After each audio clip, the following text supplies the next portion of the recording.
warahmatullahi wabarakatuh. Halo teman-teman semua, saya Nabila Putri Kurniawan, mahasiswa program studi gizi Universitas Sriwijaya. Di video ini, saya akan menjelaskan sedikit tentang produk fermentasi yang berasal dari Jepang, yaitu natto. Untuk itu, boleh disimak ya videonya. Fermentasi adalah proses pengawetan makanan secara alami yang dilakukan dengan bantuan mikroorganisme seperti ragi dan bakteri. Dalam proses fermentasi, mikroorganisme mengubah karbohidrat seperti pati dan gula menjadi alkohol atau asam. Hasil dari fermentasi akan berupa produk fermentasi seperti makanan atau minuman yang diolah sehingga mengalami perubahan bentuk, aroma, dan rasa. Alkohol atau asam yang dihasilkan dari fermentasi berperan sebagai pengawet alami yang dapat mengawetkan makanan fermentasi. Fermentasi juga menghasilkan bakteri baik yang disebut dengan probiotik yang memiliki banyak manfaat bagi tubuh. Natto adalah sejenis produk pangan khas Jepang yang terbuat dari kacang kedelai yang diproses secara fermentasi menggunakan biakan bakteri Bacillus natto sebagai inokulum terpenting dalam proses fermentasi natto. Karakteristik natto ditandai dengan terbentuknya lapisan lendir yang sangat khas. Lendir ini terbentuk dari asam glutamat yang berasal dari pemecahan protein kedelai yang membuat teksturnya menjadi berlendir serta berbau menyengat. Berikut adalah proses pembuatan natto.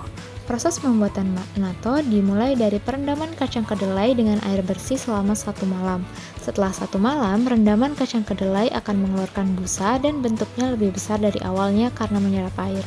Setelah itu, kacang dikukus selama 2 jam agar kacang masak dan lunak. Lalu sisihkan. Untuk membuat starter bakteri Bacillus subtilis, gunakan natto yang sudah jadi sekitar 60 gram, lalu masukkan ke dalam wadah berisi kacang kedelai yang masih hangat dan aduk merata agar starter bakteri dapat berfermentasi, serta tambahkan sedikit kaldu sisa mengukus kacang kedelai agar media semakin basah. Kemudian letakkan kacang kedelai di suhu sedikit hangat sekitar 37-40 derajat Celcius selama 24 jam. Setelah 24 jam, terlihat kacang kedelai yang berada di wadah sudah mengeluarkan putih-putih dan menghasilkan bau amonia dan alkohol akibat fermentasi. Ketika diaduk, terlihat jaring-jaring lendir khas natto yang merupakan polimer yang mengandung banyak poliasam glutamat. Lalu biarkan selama 1-2 hari baru dapat dikonsumsi. Selama fermentasi natto, kandungan nitrogen larut asam atau trikloroasetat dan derajat hidrolisis protein akan meningkat seiring dengan meningkatnya waktu fermentasi yang membuat protein di dalam kacang kedelai menjadi larut. Selama fermentasi pula, terjadi sedikit penurunan kandungan serat kasar pada natto akibat hidrolisis oleh enzim pemecah karbohidrat dari Bacillus subtilis natto.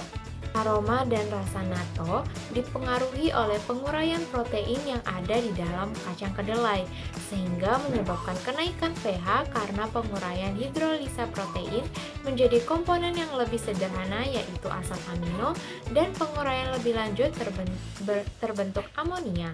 Maka dari itu, selama fermentasi terjadi peningkatan pH pada produk fermentasi ini.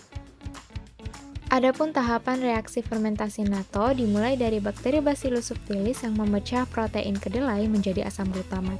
Lalu asam glutamat membentuk rantai panjang yang terlipat sehingga natto menjadi lengket.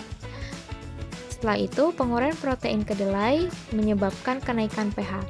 Kenaikan pH yang terjadi menyebabkan menghasilkan amonia atau NH3 yang merupakan salah satu senyawa volatil bau utama dari natto. Dalam pembuatan natto, tidak ada jenis kacang kedelai tertentu untuk dapat menjadi bahan bakunya. Semua kacang kedelai dapat difermentasikan menjadi natto. Fermentasi pada natto dibantu dengan bakteri Bacillus subtilis yang akan menghasilkan sebuah enzim yang dinamakan enzim nattokinase. Selain itu, bakteri ini juga menghasilkan enzim protease.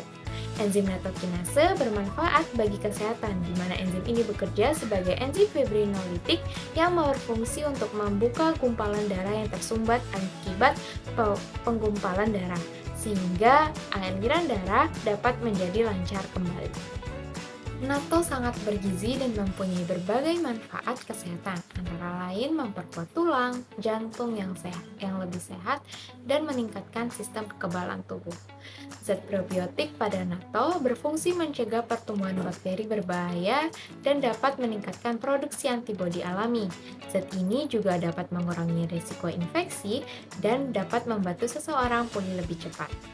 Selain mengandung enzim nattokinase dan protease, natto juga mengandung enzim amilase, lipase, selulase, sukrase, protease, dan tirazin. Untuk memperoleh kualitas natto yang lebih baik, disarankan untuk menyimpan kemasan natto yang difermentasi pada suhu pendingin selama 1 hingga 2 hari untuk memungkinkan pematangan sebelum dikonsumsi atau dijual agar menghasilkan rasa yang lebih stabil. Kontaminasi natto oleh mikroorganisme lain harus dihindari karena mempengaruhi kualitas natto dan dapat menyebabkan keracunan makanan. Oke, segitu dulu video penjelasan terkait produk fermentasi natto dari saya. Lebih dan kurangnya mohon dimaafkan. Wassalamualaikum warahmatullahi wabarakatuh. Sampai jumpa.